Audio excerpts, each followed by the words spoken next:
Hi friends, welcome to exam theory. तो SSC constable GD 2019 में total आपके exam 54 shift में कराए गए थे, जिसके सारे मैथ के सॉल्यूशन आपको इस चैनल पर देखने को मिलेंगे।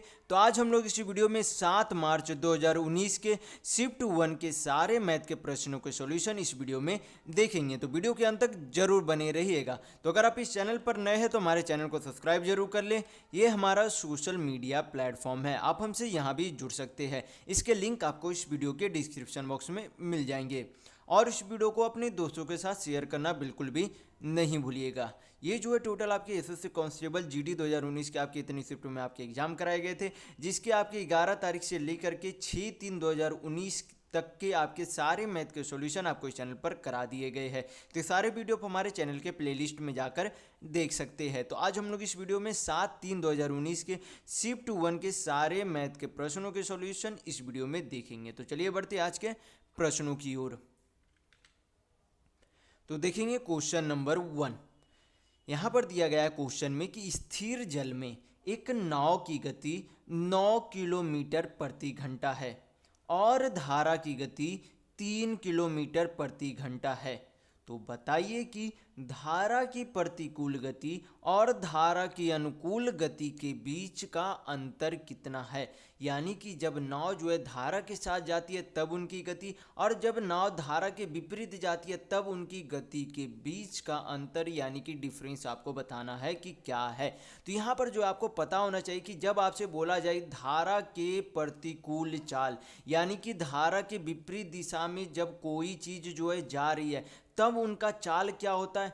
तब उनका चाल होगा जो नाव की चाल है, जो नाव की चाल है, और जो गति की, जो धारा की गति की चाल है, दोनों का डिफरेंस यानी कि दोनों का अंतर ही क्या होगा, धारा के प्रतिकूल चलने वाली नाव की गति होगी। तो जब भी धारा का प्रतिकूल चाल पूछेगा आपसे तो नाव की गति माइनस धारा की गति आपका क्या होगा, धारा के प्रतिकूल वाली चाल होगी। तो 9 में से 3 जाएगा तो आपका कितना आएगा, 6 आएगा। 9 में से 3 जाएगा तो कितना आएगा, 6 आएगा। अब हमें क्या चाहिए, धारा के अनुकूल चाल चाहिए। तो जब धारा के अनुकूल चाल आपसे पूछे तो यहाँ पर जो है जो दोनों आपका चाल दिया गया है, यानी कि नाव की चाल और धारा की चाल, दोनों का योग यानी कि दोनों का सम ही क्या होगा, धारा के अनुकूल चाल होगी। जो नाव की चाल है, जो धारा की चाल है, दोनों के गति का सम यानी कि दोनों की गति का योग ही क्या होगा, धारा के अनुकूल चलने वाली नाव की गति होगी। तो दोनों का सम यानी कि दोनों का योग कितना आ जाएगा, तो 9 3 आपका हो जाएगा 12। इन दोनों का क्या पूछा जा रहा, अंतर पूछा जा रहा है। इन दोनों चालों का क्या पूछा जा रहा, अंतर यानी कि डिफरेंस पूछा जा रहा है। तो 12 में से 6 डिफरेंस पूछा जा रहा है, तो बड़ी संख्या में से छोटी संख्या को घटाएंगे। तो बड़ी संख्या क्या है, 12, छोटी संख्या क्या है, 6। दोनों को घटाएंगे यानी कि बड़ी संख्या में से छोटी संख्या घटाएंगे तो आपका कितना आ जाएगा, 12 में से 6 गया तो 6 किलोमीटर प्रति घंटा आ जाएगा। क्या आ जाएगा, चाल आ जाएगा। यानी कि धारा के अनुकूल और धारा के प्रतिकूल चाल के बीच का अंतर जो है कितना है, 6 किलोमीटर प्रति घंटा। तो यहाँ पर आपका ऑप्शन नंबर 1 बिल्कुल सही होगा। तो चलिए बढ़ते हैं नेक्स्ट क्वेश्चन की ओर। तो देखेंगे क्वेश्चन नंबर 2। यहाँ पर दिया गया क्वेश्चन में कि 2 संकेंद्री वृत्त जिसकी त्रिज्याएं p सेंटीमीटर और p + 2 सेंटीमीटर है, यानी कि 2 जो है संकेंद्री वृत्त, यानी कि एक वृत्त के अंदर दूसरा वृत्त, यानी कि एक आपका क्या है, बड़ा वृत्त है, उसके अंदर क्या एक छोटा सा वृत्त है, और उन दोनों वृत्तों का त्रिज्या यानी कि रेडियस यहाँ पर कितना दिया गया है, एक रेडियस, यानी कि छोटे वाले जो है वृत्त है, यानी कि जो अंदर वाला वृत्त है उसका त्रिज्या यानी कि रेडियस कितना दिया गया, p सेंटीमीटर दिया गया। कितना दिया गया, p सेंटीमीटर। और ये जो है बड़ा वाला वृत्त है, यानी कि ये जो बाहर वाला वृत्त है उसकी त्रिज्या यानी कि उसकी रेडियस कितनी दी गई है, p + 2 सेंटीमीटर दी गई है। ये आपसे पहला लाइन में क्वेश्चन में बोला गया है। तो बोला गया कि एक कागज़ पर जो है क्या किया गया, ये वृत्त संकेंद्री वृत्त बनाई गई है। फिर उसके आगे बोला गया कि उनके क्षेत्रफल के बीच अंतर जो है कितना है, 44 स्क्वायर सेंटीमीटर है। तो आपसे पूछा जा रहा है कि p का मान क्या होगा, यानी कि छोटे वाले वृत्त की त्रिज्या क्या होगी। वृत्त की त्रिज्या क्या है, छोटे वाले p सेंटीमीटर, यानी कि p का मान यानी कि छोटे वाले वृत्त की त्रिज्या का मान आपसे पूछा जा रहा है। और आपका दिया गया है कि दोनों सर्कल का यानी कि दोनों वृत्त का एरिया का अंतर यानी कि क्षेत्रफल का अंतर कितना है, 44 सेंटीमीटर स्क्वायर अंतर यानी कि डिफरेंस है। तो सबसे पहले आपको पता होना चाहिए कि वृत्त का क्षेत्रफल का यानी कि एरिया का फार्मूला क्या होता है। तो वृत्त के क्षेत्रफल का फार्मूला क्या हो जाता है आपका, पाई आर स्क्वायर हो जाता है। क्या हो जाता है, पाई आर स्क्वायर हो जाता है। तो आप हमेशा ध्यान रखिएगा। तो यहाँ पर जो है क्या बोला गया कि दोनों के क्षेत्रफल का बीच का अंतर यानी कि ये जो है बड़ा वाला का सबसे पहले क्या कितना क्षेत्रफल हो जाएगा, तो इसका हो जाएगा पाई आर स्क्वायर यानी कि पाई, और बड़ा वाला वृत्त का यानी कि बड़े वाले वृत्त का यहाँ पर त्रिज्या कितनी थी, p प्लस 2 सेंटीमीटर, उसका क्या करना, आर स्क्वायर करना, यानी कि टोटल आपका कितना हो जाएगा यहाँ पर p प्लस 2 का स्क्वायर हो जाएगा। क्या हो जाएगा, p प्लस 2 का स्क्वायर हो जाएगा। तो ये तो आपका क्या हो गया, बड़े वृत्त का क्षेत्रफल हो गया। यहाँ पर क्या करेंगे, फिर छोटे वृत्त का क्षेत्रफल निकालेंगे। तो क्षेत्रफल का फॉर्मूला क्या होता है, पाई आर स्क्वायर। पाई यहाँ पर लिखेंगे, छोटे वाले वृत्त की त्रिज्या क्या है, p सेंटीमीटर है, यानी कि r का मान यहाँ पर क्या है, p है। तो p का क्या करेंगे, स्क्वायर कर देंगे। p का क्या करेंगे, स्क्वायर कर देंगे। तो ये आपका हो गया बड़े वाले वृत्त के क्षेत्रफल। ये जो आपका हो गया बड़े वाले वृत्त का क्षेत्रफल, ये आपका हो गया छोटे वाले यानी कि अंदर वाले वृत्त का क्षेत्रफल। इन दोनों के वृत्त के क्षेत्रफल का अंतर कितना दिया गया प्रश्न में, 44 सेंटीमीटर स्क्वायर दिया गया है। कितना दिया गया, 44 सेंटीमीटर स्क्वायर दिया गया है। हल करेंगे आपका आंसर आ जाएगा। क्या करना है यहाँ पर, सबसे पहले दोनों में क्या कर लेंगे, पाई कॉमन ले लेंगे। पाई को क्या लिख सकते हैं, 22/7 लिख सकते हैं। दोनों में से हम लोगों ने क्या किया, पाई को कॉमन ले लिया। पाई को जब कॉमन लेंगे तो यहाँ पर क्या बचेगा, p प्लस 2 का होल स्क्वायर बचेगा। क्या बचेगा, p प्लस 2 का होल स्क्वायर बचेगा। तो होल स्क्वायर को हम लोग क्या करेंगे, तोड़ देंगे। तोड़ा जाता है कैसे, a प्लस बी यानी कि p प्लस 2 का होल स्क्वायर है, तो इसे तोड़ेंगे तो आपका क्या हो जाएगा, p स्क्वायर प्लस 4 हो जाएगा, प्लस आपका क्या हो जाएगा, 2 दूनी 4 p हो जाएगा। इसमें से दूसरे वाले में से पाई यहाँ पर कॉमन आ गया, तो अंदर में अब क्या बचा, माइनस p स्क्वायर बचेगी। क्या बच गया, p स्क्वायर कॉमन बच गया। टोटल आपका जो है दोनों का अंतर कितना था, 44 सेंटीमीटर स्क्वायर था। हल करेंगे आपका आंसर आ जाएगा। तो plus p square minus p square cut गया, 22 से काटेंगे 44 को तो 2 बार में चला जाएगा। यहाँ पर आपका क्या आ जाएगा, 4 प्लस 4 p आ जाएगा। क्रॉस मल्टीप्लिकेशन करेंगे तो 7 दूनी 14 हो जाएगा। 4 को इधर बेचेंगे तो 14 में से 4 जाएगा तो आपका कितना बचेगा, 10 बचेगा। तो p को यानी कि 4p को जब 10 से भाग देंगे तो p का मान कितना आ जाएगा, 10/4 यानी कि 2.5 सेंटीमीटर आ जाएगा। आपका कितना आ जाएगा, 2.5 सेंटीमीटर p का मान आ जाएगा। यानी कि अंदर वाले यानी कि छोटे वाले वृत्त का त्रिज्या कितना आ गया, यानी कि p का मान कितना आया, 2.5 सेंटीमीटर आया। तो यहाँ पर आपका ऑप्शन नंबर 1 बिल्कुल सही होगा। तो अगर आपको वीडियो पसंद आ रहा है तो लाइक करते जरूर चलिएगा, लाइक कंपलसरी है, तो लाइक करना जरूरी है। तो चलिए बढ़ते हैं नेक्स्ट क्वेश्चन की ओर। तो देखेंगे क्वेश्चन नंबर 3।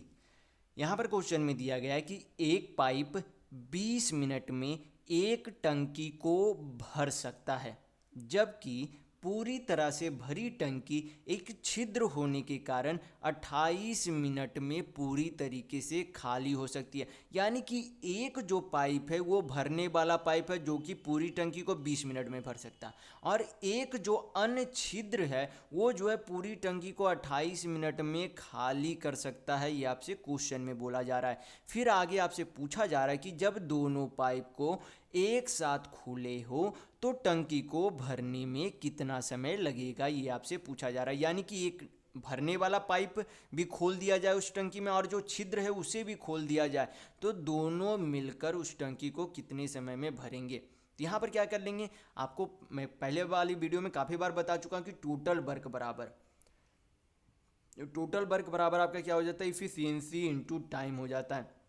तो TW आपका टोटल वर्क यानी कि कुल कार्य, E से आपका इफिशियंसी यानी कि कार्य क्षमता, T से टाइम यानी कि समय होता है। तो यहाँ पर सबसे पहले क्या करेंगे, भरने वाले नल की क्षमता और खाली करने वाले छिद्र की क्षमता निकाल लेंगे। तो यहाँ पर जो है भरने वाली पाइप यानी कि इनलेट पाइप जो है कितने मिनट में भर सकता है, 20 मिनट में भर सकता है। और खाली करने वाला पाइप यानी कि खाली करने वाला छिद्र यानी कि आउटलेट पाइप जो है कितना समय में खाली कर सकता है, तो 28 मिनट में खाली कर सकता है। क्या करेंगे, 20 और 28 का एलसीएम यानी कि लघुत्तम समावर्तक ले लेंगे। तो 20 और 28 का एलसीएम कितना हो जाएगा, तो 140 होगा।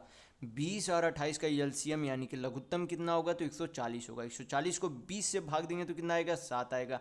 और 140 को 28 से भाग देंगे तो कितना आएगा, 5 आएगा। कितना आएगा, 5 आएगा। यानी कि भरने वाला जो पाइप है वो प्रत्येक मिनट में 7 यूनिट भरता है। भरने वाला जो पाइप है प्रत्येक मिनट में 7 यूनिट भरता है। और जो खाली करने वाला छिद्र है वो प्रत्येक मिनट में 5 यूनिट खाली करता है। तो यहाँ पर से हमें क्या पता चल गई, भरने वाली नल की क्षमता पता चल गई और खाली करने वाली नल छिद्र की क्षमता हमें पता चल गई है। तो यहाँ पर से हम निकाल सकते हैं कि अगर दोनों को एक साथ खोल दिया जाए, यानी कि भरने वाली पाइप को भी और खाली करने वाले छिद्र को भी जब एक साथ खोल दिया जाएगा तब एक मिनट में जो है कितना यूनिट भरेगी, तो एक मिनट में जो है 7 यूनिट तो भरेगी, लेकिन उसमें से 5 जो है क्या कर दिया जाएगा, खाली कर दिया जाएगा छिद्र के द्वारा। तो भरेगी कितना, तो 7 में से 5 जाएगा यानी कि 2 भरेगी। यानी कि एक मिनट में 2 यूनिट भर देगी। हमें भरना कितना है, 140 यूनिट भरना है। एक मिनट में अगर 2 यूनिट भर देती है तो 140 यूनिट भरने में कितना समय लगेगा, तो इधर क्या करेंगे 70 से और इधर 70 से गुना करेंगे तो आपका कितना आ जाएगा, 70 मिनट में। कितने मिनट में, 70 मिनट में आपका 140 यूनिट जो है क्या होगा, भर जाएगा। यानी कि आपका आंसर कितना आएगा, 70 मिनट, यानी कि 70 मिनट आएगा। तो यहाँ पर आपका ऑप्शन नंबर 3 बिल्कुल सही होगा। तो चलिए बढ़ते हैं नेक्स्ट क्वेश्चन की ओर। तो देखेंगे क्वेश्चन नंबर 4। यहाँ पर दिया गया क्वेश्चन में कि किसी संख्या का 21% कितना है, 546 है। किसी संख्या का 21% 546 है। तो बताइए कि उस संख्या का 89% यानी कि 89% क्या है, ये आपसे पूछा गया है। तो दिया गया कि 21%, किसी संख्या का 21% कितना वैल्यू है, 576 वैल्यू है। कितना है, 576। तो यहाँ पर से हम लोग निकाल सकते हैं 1% का वैल्यू। तो यहाँ पर से 1% का वैल्यू निकालने के लिए क्या करेंगे, 21 से काटेंगे तो कितना बार में चला जाएगा, 21 दूनी 42, आपका 8 4 12 हो गया, 21 छक आपका 126 हो जाएगा। यानी कि 1% का वैल्यू यहाँ पर आपका कितना आ गया, तो 26 आ गया। 1% का वैल्यू कितना आ गया, 26 आ गया। हमें चाहिए क्या, उस संख्या का 89% चाहिए। तो क्या करेंगे, दोनों तरफ 89 से गुना कर देंगे। क्या करेंगे, 89 से गुना कर देंगे। तो यहाँ पर अगर आप इतना बड़ा गुना नहीं करना चाहते तो डायरेक्ट क्या करेंगे, इकाई अंक को गुना करके देखेंगे। इकाई अंक 9 छक कितना होता है, 54 होता है। यानी कि इकाई अंक जो भी गुना जाएगा उसका इकाई अंक 4 होना चाहिए। तो 4 क्या इसमें है, नहीं है इकाई अंक। इकाई अंक ना तो इसका 4 है ना ही इसका 4 है। यानी कि आपका ऑप्शन नंबर 1 बिल्कुल सही होगा। अगर आप गुना करना चाहते हैं तो गुना करके भी देख लेते हैं। 26 नमा आपका कितना हो जाता है, 26 नमा आपका हो जाता है 200, आपका हो जाता है 34। यहाँ पे 4 आपका कितना बचेगा, 23, और आपका 26 अठी हो जाएगा, कितना हो जाएगा आपका 208। 208 और 23 आपका हो जाएगा 8 3 11, यानी कि 231 हो जाएगा। तो गुना करने पर भी आपका कितना आता है, 2314 आता है। कितना आता है, 2314 आता है। या फिर अगर आप इसे डायरेक्ट करना चाहते हैं गुना, तो कुछ नहीं, आप ऑप्शन में देखेंगे कि किसका जो इकाई अंक 4 आता है, क्योंकि 6 और 9 का गुना करने पर इकाई अंक हमेशा 4 ही रहेगा। तो यहाँ पर बाई ऑप्शन भी बना सकते हैं, ये मतलब गुना जो है बाई ऑप्शन के तरीके से भी कर सकते हैं, या फिर आप गुना करके भी देख सकते हैं। तो चलिए बढ़ते हैं नेक्स्ट क्वेश्चन की ओर। तो देखेंगे क्वेश्चन नंबर 5। यहाँ पर दिया गया क्वेश्चन में कि अधिकतम संभावित भुजा वाले एक वर्ग को 12 सेंटीमीटर त्रिज्या वाले एक वृत्त में खींचा गया है। यानी कि बोला जा रहा है कि एक वृत्त के अंदर, किसके अंदर, एक वृत्त के अंदर क्या बनाया गया, एक वर्ग बनाया गया है। एक वृत्त के अंदर एक वर्ग है, तो अधिकतम जो है इस वर्ग का क्षेत्रफल क्या हो सकता है। यानी कि अधिकतम जो है इसके वर्ग का क्षेत्रफल क्या हो सकता है, तो अधिकतम तभी होगा जब इसके डायमीटर का, यानी कि जब इसके व्यास का इसके जो है विकर्ण के बराबर होगा। जब सर्किल के व्यास के बराबर इसके वर्ग के विकर्ण का बराबर होगा, यानी कि जो इसका व्यास होगा वही आपका क्या हो जाएगा, इस वर्ग का विकर्ण होगा। तो आपको पता होना चाहिए कि वर्ग का विकर्ण का फॉर्मूला, यानी कि डायगोनल का फॉर्मूला क्या होता है, √2 इंटू साइड होता है। क्या होता है, √2 इंटू साइड। और विकर्ण जो है इस वर्ग का विकर्ण कितना आ जाएगा, यहाँ पर जो है ये आपका सेंटर है, तो यहाँ से यहाँ तक जो है त्रिज्या यहाँ पर कितना दिया गया है वृत्त का, 12 सेंटीमीटर दिया गया। कितना दिया गया, 12 सेंटीमीटर। तो 12 इधर आपका हो गया, 12 इधर हो गया, यानी कि कुल विकर्ण जो है यानी कि टोटल डायगोनल कितना हो गया, 12 12 24 सेंटीमीटर हो गया। यानी कि दो रूट यानी कि रूट टू इंटू साइड बराबर जो है टोटल विकर्ण कितना है, तो 12 12 24 सेंटीमीटर है। तो यहाँ पर से हम लोग क्या निकाल सकते हैं, इस वर्ग का यानी कि इस वृत्त के जो अंदर वर्ग यानी कि स्क्वायर है उसका साइड यानी कि भुजा की लंबाई निकाल सकते हैं। तो यहाँ पर आपका कितना आ जाएगा, साइड बराबर 24 को जब रूट 2 से काटेंगे तो कितना बार में चला जाएगा, 12 रूट 2 आ जाएगा। यानी कि 24 को जब रूट 2 से काटेंगे तो कितना आ जाएगा आपका, 12 रूट 2। यानी कि इस वर्ग की भुजा की लंबाई कितनी आ गई, 12 रूट 2। पूछा क्या गया, वर्ग का क्षेत्रफल पूछा गया। तो वर्ग का क्षेत्रफल का फॉर्मूला क्या हो जाता है आपका, साइड स्क्वायर हो जाता है। क्या हो जाता है, साइड स्क्वायर हो जाता है। तो क्या करेंगे, स्क्वायर कर देंगे। साइड स्क्वायर क्या हो जाता है, वर्ग का क्षेत्रफल का फॉर्मूला। यहाँ पर स्क्वायर करेंगे, आपका आंसर आ जाएगा। तो 12 का आपका स्क्वायर कितना होता है, 144। 144 दूनी आपका कितना हो जाएगा, 288 सेंटीमीटर स्क्वायर हो जाएगा। मैं आपको पहले वाली वीडियो में काफ़ी बार बोल चुका हूँ कि आप जो है हमेशा 1 से लेके 100 तक 1 से लेके जो है 30 तक आप हमेशा जो है स्क्वायर याद रखिएगा। 1 से 30 तक आपको स्क्वायर याद रखना कंपलसरी है। तो यहाँ पर आपका ऑप्शन नंबर जो है 4 बिल्कुल सही होगा। तो चलिए बढ़ते हैं नेक्स्ट क्वेश्चन की ओर। तो देखेंगे क्वेश्चन नंबर 6। तो ये जो आपका क्या है, सिंप्लीफिकेशन का क्वेश्चन है। तो बॉडमास थ्योरम में पहले वाले वीडियो में काफ़ी बता चुका हूँ। तो यहाँ पर जो है इस प्रश्न को हम लोग हल करेंगे। तो इस प्रश्न को हल करने के लिए जो है सबसे पहले हमें क्या हल करना होगा, इस ऑफ वाले को यानी कि का वाले को हल करना होगा। हिंदी में जो है ऑफ की जगह कभी कभार का दिया हुआ रहता है, तो आपको यहाँ पर कन्फ्यूजन नहीं होना है। ऑफ का मतलब का भी होता है हिंदी में, और इसका जो है साइन क्या होता है, गुना का साइन होता है। किसका साइन होता है, गुना का साइन होता है। तो यहाँ पर क्या करेंगे, गुना कर लेंगे। क्या करेंगे, गुना कर लेंगे। तो कितना हो जाएगा आपका, 8 चौक 32 हो जाएगा। कितना हो जाएगा, 8 चौक 32 हो जाएगा। 9 सते कितना हो जाएगा, 63 हो जाएगा। कितना हो जाएगा, 63 हो जाएगा, यानी कि 63 हो जाएगा। तो यहाँ पर क्या किया हम लोगों ने, गुना कर लिया। आगे क्या है, भाग का साइन। आगे क्या है, भाग का साइन है। तो मैं पहले वाली वीडियो में काफ़ी बार बोल चुका हूँ कि जब भाग का साइन रहे तो जब इसे गुना में चेंज किया जाता है तो सामने वाली संख्या क्या हो जाती है, उल्टा हो जाती है। यानी कि क्या हो जाती है, इन्वर्स हो जाती है। और क्या हो जाती है, उल्टा हो जाती है। यानी कि भाग को गुना में चेंज करेंगे तो 8/7 को क्या लिख सकते हैं, 7/8 लिखेंगे। 8/7 को क्या लिखेंगे, 7/8 लिखेंगे। आगे क्या है, फिर गुना का साइन है तो गुना कर लेंगे।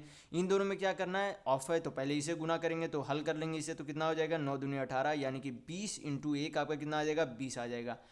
सब आप सारा सिंप्लीफिकेशन कर लेंगे तो आपका इस सिंप्लीफिकेशन का आंसर आ जाएगा। तो हल कर लेते तो 7 नमा 63, 8 चौक 32, तो आपका कितना हो गया, 20 चौक 80 बटा में नीचे 9 बचा हुआ है, यानी कि 9 हो जाएगा। तो इस सिंप्लीफिकेशन को हल करने पर कितना आंसर आया, तो 80/9 आया। तो यहाँ पर आपका ऑप्शन नंबर 2 बिल्कुल सही होगा। तो चलिए बढ़ते हैं नेक्स्ट क्वेश्चन की ओर। तो देखेंगे क्वेश्चन नंबर 7। यहाँ पर क्वेश्चन में दिया गया है कि 10 सेंटीमीटर, 15 सेंटीमीटर, 8 सेंटीमीटर आकार का एक बंद बॉक्स बनाने के लिए कितने क्षेत्रफल का जो है कार्डबोर्ड की आवश्यकता होगी। यानी कि यहाँ पर क्या दिया गया है, यहाँ पर जो है एक जो है आकार है जिसकी लंबाई भी दी गई है, चौड़ाई भी दी गई है, और क्या दी गई है, ऊंचाई भी दी गई है। और आपसे पूछा जा रहा है कि उस कार्डबोर्ड का क्षेत्रफल यानी कि एरिया क्या होगा। तो यहाँ पर जो है इस तरीके के प्रश्न को जो हमें क्या मान लेना होता है, क्यूबॉइड यानी कि घनाव मान लेना होता है। तो यहाँ पर जो है उसका जो है घनाभ का क्षेत्रफल का यानी कि एरिया का फॉर्मूला क्या हो जाता है, तो घनाभ के एरिया का फॉर्मूला क्या हो जाता है, 2 into length into breadth plus breadth into height plus आपका हो जाता है हाइट इंटू लेंथ हो जाता है। आपको हमेशा ध्यान रखना है कि किसी घनाभ का क्षेत्रफल का फॉर्मूला क्या होता है, 2 गुना लंबाई गुना चौड़ाई प्लस चौड़ाई गुना ऊंचाई प्लस ऊंचाई गुना लंबाई होता है। तो ये आपको हमेशा ध्यान रखना है। क्या करेंगे, अब यहाँ पर वैल्यू सारा पुट करेंगे, आपका आंसर आ जाएगा। तो 2 लंबाई और चौड़ाई यानी कि 10 सेंटीमीटर इंटू 15 सेंटीमीटर करेंगे तो कितना हो जाएगा, 150 हो जाएगा। 10 इंटू 15 150। ब्रेथ इंटू हाइट यानी कि चौड़ाई गुना ऊंचाई करेंगे, यानी कि 15 इंटू 8 करेंगे तो कितना हो जाएगा, 15 8 120 हो जाएगा आपका। प्लस एच इंटू यल यानी कि ऊंचाई गुना लंबाई, यानी कि क्या करेंगे, 10 इंटू 8 करेंगे तो आपका कितना हो जाएगा, 10 8 80 हो जाएगा। क्या करेंगे, अंदर वाले सभी जोड़ देंगे तो 120 80 200, 200 और 150 350, 350 इंटू 2 करेंगे तो कितना हो जाएगा, 700 सेंटीमीटर स्क्वायर आ जाएगा। किसका, उस कार्डबोर्ड वाले क्षेत्रफल आ जाएगा। किसका क्षेत्रफल आएगा, इस कार्डबोर्ड का कुल क्षेत्रफल आ जाएगा। तो इस प्रश्न का 700 सेंटीमीटर स्क्वायर बिल्कुल सही आंसर होगा। तो चलिए बढ़ते हैं नेक्स्ट क्वेश्चन की ओर। तो देखेंगे क्वेश्चन नंबर 8। यहाँ पर क्वेश्चन में दिया गया है कि एक व्यक्ति ने एक वस्तु खरीदी और उसे 5% हानि पर बेच दी। यदि वह उसे 10% कम मूल्य में खरीदता और 170 रुपये अधिक में बेचता तो उसे 20% का लाभ होता। तो बताना है कि उस वस्तु का विक्रय मूल्य यानी कि कॉस्ट प्राइस यानी कि उस वस्तु का सीपी क्या है। और जो आपका सीपी आएगा वो किस में आएगा, अप्रॉक्स में आएगा। किस में आएगा, अप्रॉक्स यानी कि निकटतम में आएगा। तो यहाँ पर सबसे पहले बोला गया है कि कोई वस्तु है उसे जो है क्या किया जाता है, 5% हानि पर बेच दिया जाता है। तो मैं पहले वाले वीडियो में काफ़ी बार बोल चुका हूँ कि किसी भी वस्तु का सीपी, किसी भी वस्तु का क्रय मूल्य खुद में कितना प्रतिशत होता है, 100% होता है। किसी भी वस्तु का क्रय मूल्य खुद में कितना प्रतिशत होता है, 100% होता है। तो उस 100% वाले सामान को क्या किया गया, 5% की हानि में बेच दिया गया। यानी कि 100% का सामान 5% की हानि यानी कि 95% में बेच दिया गया। ये आपसे पहला लाइन में क्वेश्चन में बोला गया। फिर बोला गया कि यदि वह उसे 10% कम मूल्य में खरीदता, यानी कि पहले जो है उसने जो है 100% में खरीदा था, 95 में बेच दिया। 95 100% में खरीदा था उस वस्तु को और 95% में बेच दिया। तो बोला गया अगर उसने 10% कम मूल्य में खरीदा होता, यानी कि अगर पहले उसने 100% में खरीदा तो उससे 10% कम यानी कि 90% में अगर उसने उस वस्तु को खरीदा होता और 170 रुपये में अधिक बेचा होता तो 20% का लाभ होता। यानी कि 90% पर उसे क्या होता, 20% का लाभ होता। तो 20% को हम लोग फ्रैक्शन में चेंज करेंगे तो कितना हो जाएगा, 1/5 हो जाएगा। परसेंट को फ्रैक्शन में इस तरीके से चेंज किया जाता है जैसे कि 20% है, परसेंट हटाएंगे नीचे 100, 20 से काटेंगे 100 को तो 5 बार में चला जाएगा। यानी कि 20% को हम लोग 1/5 लिख सकते हैं। तो यहाँ पर से हमें पता चला कि 5 यूनिट का कोई सामान जो है 1 यूनिट के लाभ में बेच दिया गया। यानी कि 5 यूनिट बराबर क्या है, 90% है। तो 1 यूनिट बराबर कितना हो जाएगा, 18%। क्योंकि यहाँ पर बोला गया कि 90% पहले जो है 100% में खरीदा था, 95% में बेच दिया। लेकिन अगर बोल रहा है कि 100% की जगह अगर उसने 90% में खरीदा होता और 170 रुपये में अधिक में बेचता तो 20% का लाभ होता। यानी कि 90% पर अब उसे 20% का लाभ होगा। ये नहीं कि आप मान लीजिए कि 100% पे उसे 20% का लाभ हो रहा, उससे अब जो है नया जो आपका क्रय मूल्य आया उस पर अब उसे 20% का लाभ हो रहा है। यानी कि इस 5 यूनिट का यहाँ पर जो है 5 यूनिट का वैल्यू कितना है, 90% का बराबर है। यानी कि 1 यूनिट का वैल्यू कितना हो गया, 18%। यानी कि प्लस 18% के लाभ पर बेच रहा है। किसमें, 90 में प्लस 18%। यानी कि टोटल जो है कितना में बेच रहा है, तो 108% में बेच रहा है। यानी कि पहले वो जो है 95% में बेच रहा था, अब उस सामान को 108% में बेच रहा है। यानी कि यहाँ पर जो है परसेंट में अंतर कितना है, यहाँ पर जो है परसेंट के वैल्यू में अंतर कितना है, ये 95% है, ये 108% है। यानी कि दोनों का डिफरेंस यानी कि दोनों का अंतर कितना है, तो 8 5 13%। यानी कि इस 13% के बराबर यहाँ पर कितना रुपया दिया गया है, 170 रुपया दिया गया है। कितना रुपया दिया गया, 170 रुपया दिया गया। और हमसे पूछा जा रहा है कि उस वस्तु का क्रय मूल्य क्या था, यानी कि उस वस्तु का इस 100% का वैल्यू पूछा जा रहा है। क्या पूछा जा रहा है, इस 100% का वैल्यू पूछा जा रहा है। तो यहाँ पर क्या करेंगे, सबसे पहले 1% का वैल्यू आपका कितना हो जाएगा, 170/13। कितना हो जाएगा आपका 170/13। हमें क्या चाहिए 100% का वैल्यू चाहिए। दोनों तरफ क्या कर देंगे 100 से गुना करेंगे, तो इधर तो आपका हो गया 100%, इधर आपका क्या हो जाएगा 17,000। कितना हो जाएगा 17,000/13। आपका जो आंसर आएगा किस में आएगा पॉइंट में आएगा, लेकिन आपको जो अप्रॉक्स में वैल्यू चाहिए, तो जो पॉइंट में आएगा वो अप्रॉक्स यानी कि ऑप्शन के निकट जो आपका आंसर रहेगा वही आपका सही आंसर होगा। तो 13 से यहाँ पर पहले भाग देंगे तो 13 से आपका एक बार में चला जाएगा यानी कि 4 बचा, तो 13 तिया 39, 13 तिया 39, आपका एक बचा तो 100 हो जाएगा 13, 13 अठी आपका हो जाता लगभग 104, 1391, 13 अठी यानी कि आपका 7 पॉइंट कुछ आएगा, तो लगभग हम उसे बोल सकते हैं कि 1308 आपका अप्रॉक्स आंसर आपका आएगा। तो यहाँ पर आपका ऑप्शन 3 बिल्कुल सही होगा। तो अगर आपको ये क्वेश्चन समझ में नहीं आया तो एक दो बार रिपीट करके जरूर देखिएगा, आपको अवश्य ही ये समझ में आ जाएगा। तो चलिए बढ़ते हैं नेक्स्ट क्वेश्चन की ओर। तो देखेंगे यहाँ पर क्वेश्चन नंबर 9।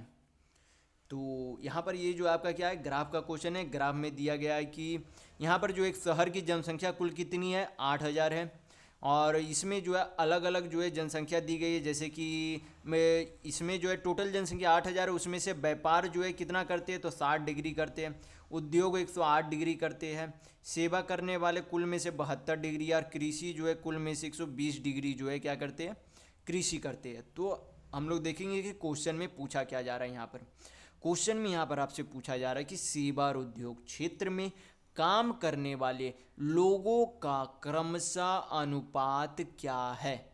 तो यहाँ पर जो है हमें जो है नंबर निकालने की कोई भी ज़रूरत नहीं है। अगर आपसे रेशियो में वैल्यू पूछ रहा है तो जो आपका डिग्री में ग्राफ में जो आपका डिग्री में वैल्यू दिया गया है उसी डिग्री को आप पुट करेंगे रेशियो में, और रेशियो को यहाँ पर कैलकुलेट कर लेंगे तो आपका आंसर वही सही होगा। आपको यहाँ पर जनसंख्या अलग अलग सेवा और उद्योग वाले जनसंख्या निकालने की ज़रूरत नहीं है। जो आपका यहाँ पर डिग्री में दिया गया उसी को रेशियो में पुट करेंगे, आपका आंसर आ जाएगा।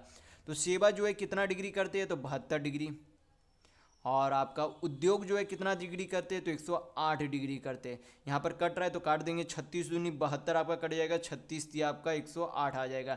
यानी कि दोनों के जो है किस अनुपात में जो है किस अनुपात में जो है जनसंख्या है सेवा और उद्योग में, तो 2:3, यानी कि 2:3 के अनुपात में सेवा और उद्योग में जनसंख्या है। तो यहाँ पर आपका ऑप्शन नंबर 3 बिल्कुल सही होगा। तो चलिए बढ़ते हैं नेक्स्ट क्वेश्चन की ओर।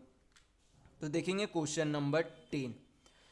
यहाँ पर क्वेश्चन में दिया गया है कि 2 वर्ष में 4% प्रति वर्ष की चक्रवृद्धि ब्याज दर से 7,500 रुपये की धनराशि क्या होगी। यानी कि ये जो आपका 7,500 यानी कि 75,000 दिया गया है वो क्या है प्रिंसिपल यानी कि मूलधन है। 4% जो आपका दिया गया वो रेट यानी कि दर है, और ये 2 वर्ष दिया गया वो आपका टाइम यानी कि समय। और आपसे पूछा क्या जा रहा है अमाउंट यानी कि मिश्र धन पूछा जा रहा है कि क्या होगा।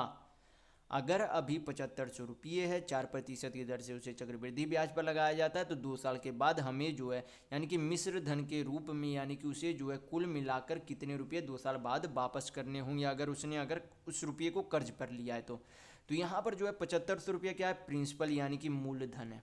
क्या दिया गया 7,500 रुपया मूलधन दिया गया है। तो यहाँ पर जो है सबसे पहले हम लोग क्या करेंगे 4% को यहाँ पर क्या करेंगे फ्रैक्शन में चेंज कर लेंगे। मैं इसी वीडियो में आपको बता चुका हूँ कि परसेंट को फ्रैक्शन में किस तरीके से चेंज किया जाता है। तो 4% को यहाँ पर हम लोग क्या लिख सकते हैं 1/25 लिख सकते हैं। 4% को हम लोग क्या लिख सकते हैं 1/25 लिख सकते हैं। यानी कि कोई राशि जो है 25 यूनिट है उस पर प्रत्येक साल एवरी ईयर जो है 1 यूनिट का क्या लग रहा है ब्याज लग रहा है। क्या लग रहा है 1 यूनिट का ब्याज लग रहा है।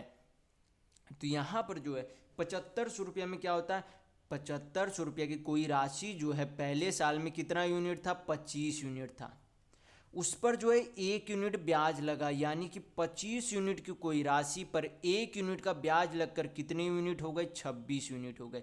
तो ये आपका क्या हो गया 1 साल का मिश्र धन। हमें क्या चाहिए 2 साल का मिश्र धन। तो एक बार और क्या गुना कर देंगे 26/25 कर देंगे, तो 2 साल का आपका क्या प्राप्त हो जाएगा मिश्र धन प्राप्त हो जाएगा। कैलकुलेट कर लेंगे तो आपका आंसर आ जाएगा। यहाँ पर हल कर लेंगे तो आपका कितना बार में चला जाएगा 25 या 75 300, 25 से काटेंगे तो आपका कितना बार में चला जाएगा 25 1 5 25 दूनी 50 यानी 12 बार में चला जाएगा।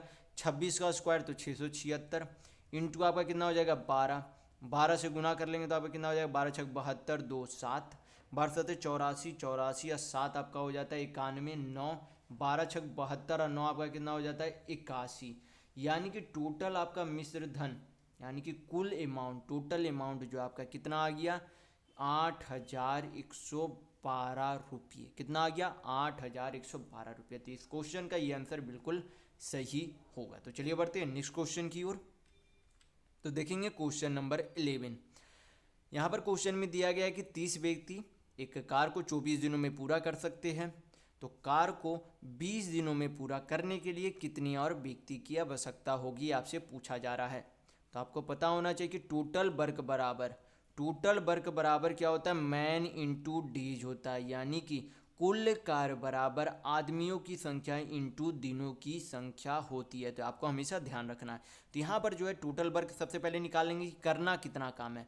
तो करना जो है कितना काम है, तो 30 आदमी जो है टोटल वर्क निकालने के लिए क्या करना है मैन इंटू डेज, यानी कि आदमियों की संख्या इंटू दिनों की संख्या। तो आदमियों की संख्या यहाँ पर कितनी है टोटल 30 है, दिनों की संख्या कितनी है 24 है, गुना कर देंगे तो आपका क्या हो जाएगा टोटल वर्क यानी कि कुल कार्य हो जाएगा। अब उसी कार्य को अब जो है कितने दिनों में करना है 20 दिनों में करना है। अब हमें पता नहीं है कि कितना आदमी जो है 20 दिनों में उस काम को कर सकता है। तो मान लेते हैं कि यक्स आदमी जो है उस पूरे काम को 20 दिनों में कर सकता है। दोनों एक ही काम को कर रहे हैं तो दोनों का टोटल कार्य यानी कि कुल कार्य क्या हो जाएगा बराबर हो जाएगा। हल करेंगे तो यक्स का वैल्यू आएगा, यहाँ पर 1 0 चला गया, 2 से काटेंगे 24 को तो 12 बार में चला जाएगा। यानी कि यक्स बराबर आपका कितना आ गया 36 आ गया। यानी कि अगर उस काम को 20 दिन में पूरा करना है तो टोटल कितने आदमियों की आवश्यकता होगी 36 आदमियों की आवश्यकता होगी। लेकिन यहाँ पर जो है टोटल व्यक्ति नहीं पूछा जा रहा, यहाँ पर पूछा जा रहा है आपसे कि कितने और व्यक्ति की आवश्यकता होगी। यानी कि पहले अगर 30 व्यक्ति काम कर रहे थे तो उसमें और कितने व्यक्ति जोड़ दिया जाए कि उस काम को 20 दिन में पूरा हो जाए। तो कितना और जो है ज़रूरत पड़ेगा, टोटल आदमी जो है 36 आदमी रहेगा तभी उस काम को 20 दिन में पूरा कर सकते हैं। तो पहले अगर 30 था अब उसे 36 चाहिए, यानी कि वृद्धि कितना जो है करना पड़ेगा 6 और अधिक जो है वृद्धि करना पड़ेगा आदमी में, तभी उस काम को 20 दिन में पूरा कर सकते हैं। तो यहाँ पर आपका आंसर क्या हो जाएगा 6, यानी कि आपका ऑप्शन नंबर 3 बिल्कुल सही होगा। तो चलिए बढ़ते हैं नेक्स्ट क्वेश्चन की ओर। तो देखेंगे क्वेश्चन नंबर 12। ये आपका ग्राफ का क्वेश्चन है, ग्राफ आपको पहले ही समझा चुका हूँ इस वीडियो में। तो यहाँ पर देखेंगे क्वेश्चन में पूछा क्या गया है। यहाँ पर क्वेश्चन में पूछा जा रहा है कि कृषि क्षेत्र की तुलना में उद्योग क्षेत्र में कितने प्रतिशत जनसंख्या कम है। तो कृषि क्षेत्र में जो है यहाँ पर कितना जो है कितना डिग्री है, यहाँ पर जो है जनसंख्या कृषि क्षेत्र में 120 डिग्री है। कृषि क्षेत्र में कितना डिग्री है 120 डिग्री है। और आपका तुलना जो है यहाँ पर किसे करना है उद्योग से, तो उद्योग में जो है कितना डिग्री है 108 डिग्री है। कृषि में 120 डिग्री, उद्योग में 108 डिग्री। तो दोनों का डिफरेंस, यानी कि यहाँ पर बोला जा रहा है कृषि की तुलना में उद्योग में जो है कितने प्रतिशत कम है। हमें तुलना किससे करना है इस कृषि वाले से, इस कृषि क्षेत्र की तुलना करना है। यानी कि सबसे पहले यहाँ पर क्या करेंगे हम डिफरेंस निकालेंगे इन दोनों के डिग्री का, यानी कि इन दोनों के डिग्री का अंतर कितना है। तो अंतर यहाँ पर कितना हो जाएगा 120 माइनस 108 आपका कितना हो जाएगा 12 डिग्री हो जाएगा। कितना हो जाएगा 12 डिग्री। तुलना किससे करना था हमें कृषि वाले क्षेत्र से हमें तुलना करना था। तो कृषि वाले क्षेत्र कितना है टोटल, तो टोटल जनसंख्या का जो 120 डिग्री जो है कृषि क्षेत्र में है। तो यहाँ पर नीचे जो है कृषि क्षेत्र लिख दिए और यहाँ पर क्या करेंगे परसेंट में वैल्यू चाहिए तो 100 से यहाँ पर गुना कर देंगे। हल करेंगे आपका आंसर आ जाएगा 1 0 चला गया, 12 से 12 चला जाएगा। यहाँ पर क्या बचा 10 बचा, यानी कि 10% जो है क्या है उद्योग में जो है कृषि क्षेत्र की तुलना में 10% कम जनसंख्या है। तो यहाँ पर आपका ऑप्शन नंबर 3 बिल्कुल सही होगा। तो चलिए बढ़ते हैं नेक्स्ट क्वेश्चन की ओर। तो देखेंगे क्वेश्चन नंबर 13। ये जो है आपका क्वेश्चन में पूछा जा रहा है कि the average of first 10 prime number, यानी कि आपसे क्वेश्चन में बोला जा रहा है, मैं हिंदी करके आपको बता दे रहा हूँ कि पूछा जा रहा है आपसे कि 10 जो है पहले, यानी कि पहले 10 अभाज्य संख्याओं का औसत क्या होगा। पहले पहले 10 अभाज्य संख्याओं का औसत क्या होगा, ये आपसे क्वेश्चन में पूछा जा रहा है। तो यहाँ पर जो है सबसे पहले आपको पता होना चाहिए कि प्राइम नंबर जो है किसे कहते हैं। तो प्राइम नंबर वो नंबर होते हैं जिनका ओनली 2 फैक्टर होता है, जिनके सिर्फ 2 फैक्टर, जिनके 2 फैक्टर होने चाहिए और सिर्फ 2 ही फैक्टर होने चाहिए। प्राइम नंबर वो संख्या होती है जिसका फैक्टर सिर्फ 2 गो होना चाहिए। यानी कि ये, जैसे कि यहाँ पर सबसे छोटा प्राइम नंबर क्या है, 2 है। उसके बाद क्या है, 3 है। यानी कि इन सभी जो भी प्राइम नंबर होता है उनका फैक्टर हमेशा 2 गो ही होता है। यानी कि दो दो का, जब यहाँ पर 2 देखेंगे या 3 देखेंगे, यहाँ पर 2 में कन्फ्यूजन हो जाएगा आपका, तो यहाँ पर 3 से मैं आपको समझा देता हूँ। जैसे कि 3 संख्या, 3 नंबर एक नंबर, ये आपका क्या है, प्राइम नंबर है। तो इसका कितने फैक्टर होंगे, एक तो इसका 1 फैक्टर होगा, एक इसका फैक्टर क्या हो जाएगा, खुद 3 होगा। एक तो इसका फैक्टर 1 होगा क्योंकि एक आपका यूनिवर्सल फैक्टर है, तो एक जो है खुद इसका क्या हो जाएगा, फैक्टर हो जाएगा, और 3 जो है खुद का ही एक फैक्टर बन जाएगा। यानी कि प्राइम नंबर यानी कि अभाज्य संख्या उन सारे संख्याओं को कहते हैं जिनका एटलीस्ट जो है 2 फैक्टर हो और सिर्फ 2 ही फैक्टर हो। उन सारे संख्याओं को क्या कहा जाता है, अभाज्य संख्या कहा जाता है। तो पहले प्रथम 10 जो अभाज्य संख्या कितनी है, तो 2 है, 3 है। फिर आपका उसके बाद हो जाता है 5, 7 आपका, उसके बाद 11, 13, 13 के बाद आपका हो जाता है 14, 15, 16, 17 आपका हो जाता है, 19 आपका हो गया, फिर आपका 23 हो जाता है, फिर आपका हो जाता है 29। क्या आपका यहाँ तक 10 हो गया, 3 का 3 6 3 9, यहाँ पर 2 3 5 7 11 13 17 19 23 29, 3 3 6 4 10, 10 आपका हो गया। यहाँ पर जो है 10 क्या बोला जा रहा था, 10 प्राकृतिक संख्याएं बोली जा रही थी। तो यहाँ पर जो है टोटल यहाँ पर कितने हम लोगों ने ले लिया, यहाँ पर 10 प्राइम नंबर यहाँ पर हम लोगों ने सारा ले लिया। तो यहाँ पर क्या करेंगे, सभी का योग निकालेंगे, सभी का योग निकालेंगे और नंबर ऑफ यानी कि टोटल जितने नंबर है उसे भाग दे देंगे तो आपका आंसर आ जाएगा यहाँ पर। तो यहाँ पर सभी को जोड़ लेंगे तो आपका कितना आ जाएगा, 5 3 8 2 10, 10 7 17, 17 11 आपका हो गया 28, 28 आपका 13 हो जाएगा, 28 12 40, 1 41, 41 और 17 आपका 58, 58 और 2 आपका 60 और 17 आपका हो जाएगा 77, 77 और 23 आपका हो जाएगा 100, 100 हो जाएगा 29, 129। यानी कि टोटल जो है अभाज्य संख्याओं का योग, प्रथम 10 अभाज्य संख्याओं का योग कितना आ गया, 129। हमें क्या चाहिए, औसत चाहिए। टोटल कितना नंबर है, 10 नंबर है। 10 से डिवाइड करेंगे, पॉइंट में आंसर है आपका, ऑप्शन में पॉइंट में आंसर है तो पॉइंट में से चेंज कर लेंगे तो कितना आ जाएगा आपका, 12.9 आ जाएगा। यानी कि प्रथम 10 प्राकृतिक संख्याओं का औसत यानी कि एवरेज कितना आ गया, 12.9 यानी कि 12.9 आ गया। तो यहाँ पर आपका ऑप्शन नंबर 4 बिल्कुल सही होगा। तो चलिए बढ़ते हैं नेक्स्ट क्वेश्चन की ओर। तो देखेंगे क्वेश्चन नंबर 14।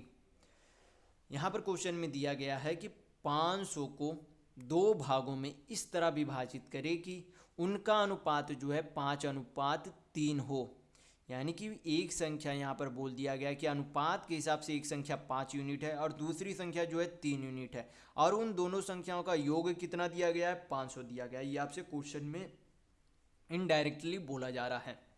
तो यहाँ पर जो है दोनों संख्याओं के यूनिट का योग कितना हो जाएगा, 5 3 8 हो जाएगा। यानी कि 8 यूनिट बराबर टोटल कितना दिया गया है, यहाँ पर 500 दिया गया है। 8 यूनिट का वैल्यू कितना दिया गया, 500 दिया गया है। हल कर लेंगे यहाँ पर तो 1 यूनिट का वैल्यू निकालेंगे तो 1 यूनिट का वैल्यू आपका कितना आ जाएगा, भाग दे देंगे 500 को 8 से तो आपका कितना हो जाएगा, 8 6 48 हो गया, 2 बचा 20, 8 दूनी 16, 4 बचा तो पॉइंट, यानी कि आपको जब 500 को 8 से भाग दे देंगे तो आपका कितना आ जाएगा, 62.5 यानी 62.5 आ जाएगा। हमें क्या चाहिए, दोनों संख्या चाहिए, दोनों संख्याओं का निश्चित अंक चाहिए। तो यहाँ पर एक संख्या जो है क्या है, 5 यूनिट है, दूसरी संख्या कितनी है, 3 यूनिट है। तो 1 यूनिट का वैल्यू कितना है, 62.5। हमें क्या चाहिए, 5 यूनिट का वैल्यू चाहिए। तो क्या करेंगे, 5 से गुना करेंगे तो आपका कितना आ जाएगा, 5 5 25, पॉइंट हार्ट में 2 5 दूनी 10, 2 12, 6 5 30 31 हो गया। यानी कि एक संख्या कितनी आ गई, 312.5। हमें क्या चाहिए, दूसरी संख्या भी चाहिए। तो दूसरी संख्या को क्या करेंगे, दूसरी संख्या कितनी यूनिट थी, 3 यूनिट थी। तो यहाँ पर क्या करेंगे, 62.5 में 3 से गुना कर देंगे तो आपका कितना आ जाएगा, 5 3 15, हाथ में 1, 3 दूनी 6, 7 आपका हो गया, 6 3 18 हो गया। यानी कि दोनों संख्या कितनी आ गई, एक संख्या आ गई 312.5 और दूसरी संख्या आ गई 187.5। तो यहाँ पर आपका ऑप्शन नंबर 2 बिल्कुल सही होगा। तो चलिए बढ़ते हैं नेक्स्ट क्वेश्चन की ओर। तो देखेंगे क्वेश्चन नंबर 15। यहाँ पर क्वेश्चन में दिया गया है कि यदि 100 कॉपियों का क्रय मूल्य यानी कि 100 कॉपी है उसका सीपी, 80 कॉपियों का विक्रय मूल्य यानी कि 80 कॉपी का जो है क्या है एसपी के बराबर है, तो आपसे पूछा जा रहा है कि लाभ प्रतिशत यानी कि प्रॉफिट परसेंट क्या है, ये आपसे पूछा जा रहा है। तो यहाँ पर क्वेश्चन में बोला गया है कि सबसे पहले 100 कॉपी का क्रय मूल्य यानी कि 100 कॉपी का सीपी, 80 कॉपी के विक्रय मूल्य यानी कि 80 कॉपी के एसपी क्या है बराबर है, ये आपसे क्वेश्चन में बोला गया है। बोला गया कि 100 कॉपी का सीपी 80 कॉपी का एसपी दोनों क्या है बराबर है। हल करेंगे तो एक कॉपी का सीपी और एसपी यानी कि क्रय मूल्य और विक्रय मूल्य का अनुपात में वैल्यू आ जाएगा, तो उससे हम लोग क्या निकाल सकते हैं लाभ परसेंट निकाल सकते हैं यानी कि प्रॉफिट परसेंट निकाल सकते हैं। यहाँ पर पहले सिंप्लीफाई कर लेंगे इसे, तो 20 से काटेंगे तो 20 25 100, 20 चौक 80 हो जाएगा, तो सीपी बाई एसपी करेंगे तो आपका कितना आ जाएगा, सीपी बाई आपका एसपी हो गया तो आपका कितना हो जाएगा 4/5 हो जाएगा। यानी कि उस एक कॉपी को जो है खरीदा था कितने यूनिट में, 4 यूनिट में, और उसे बेच कितने में दिया, 5 यूनिट में बेच दिया। यानी कि 4 यूनिट का कोई सामान 5 यूनिट में बेच दिया, तो लाभ कितने का हो रहा है, 1 यूनिट का। 4 यूनिट का कोई सामान 5 यूनिट में बेचा तो 1 यूनिट का लाभ हो रहा है, किस में, सीपी में। लाभ प्रतिशत यानी कि प्रॉफिट परसेंट या फिर लॉस परसेंट यानी कि हानि परसेंट हमेशा किस पर निकाली जाती है, सीपी यानी कि क्रय मूल्य पर निकाली जाती है। तो नीचे क्या लिख देंगे, सीपी लिख देंगे, परसेंट में हमें आंसर चाहिए तो 100 से गुना करेंगे, हल करेंगे आंसर आ जाएगा। 4 से काटेंगे हुए 100 को 25 बार में चला जाएगा, यानी कि आपका जो प्रॉफिट परसेंट यानी कि लाभ प्रतिशत कितना आ गया, तो आपका 25% यानी कि 25% आ गया। तो यहाँ पर आपका ऑप्शन नंबर 2 बिल्कुल सही होगा। तो चलिए बढ़ते हैं नेक्स्ट क्वेश्चन की ओर। तो देखेंगे क्वेश्चन नंबर 16। यहाँ पर क्वेश्चन में दिया गया है कि सबसे बड़ी संख्या क्या है जिसमें 209 और 347 से भाग देने पर शेषफल क्रमशः 5 और 7 आता है। तो यहाँ पर जो है बाय ऑप्शन से भी मैं आपको बता दूंगा और बेसिक तरीके से भी इस क्वेश्चन को मैं आपको बता दूंगा। तो यहाँ पर जो है सबसे पहले इसे बाय ऑप्शन से हल करेंगे। यहाँ पर जो है सबसे पहले बाय ऑप्शन से हल करने के लिए इसे क्या करेंगे, 5। ये जो 209 में क्या बचता है, कोई भी संख्या है जो कि 209 को जब भाग दिया जाता है तो 5 शेषफल बचता है। यानी कि अगर इस संख्या में से 5 पहले ही हम हटा दें, अगर कोई संख्या है जब 209 को उस संख्या से भाग दिया जाता है तो 5 शेषफल बचता है। यानी कि जो शेषफल बच रहा है उसे पहले ही उस संख्या से घटा दिया जाए तो वो जो संख्या से पहले जो भाग दी जा रही है तो उस संख्या से क्या हो जाएगी, पूर्णता कट जाएगी, यानी कि पूरी तरीके से कट जाएगी। यानी कि कितना हो जाएगा, माइनस करेंगे तो 204 आएगा। कितना आएगा, 204 आएगा। यहाँ पर 347 को जब उससे संख्या से भाग दी जाती है तो कितना शेषफल आता है, 7 आता है। तो 7 पहले ही माइनस कर देते हैं हम लोग ताकि हम लोग जो संख्या को पूरी तरीके से काट सके। तो यहाँ पर कितना आ जाएगा, 340 आ जाएगा। तो इन दोनों संख्याओं को, जो संख्या इस ऑप्शन में से जो संख्या इन दोनों संख्याओं को पूर्णता यानी कि पूरी तरीके से काटेगी वही आपका क्या होगा, सही आंसर होगा। तो क्या 23 340 को काटेगी, 23 आपका एक बार में 7 4 11 110 नहीं काटेगी। 23 जो है 340 को कभी भी नहीं काटेगी।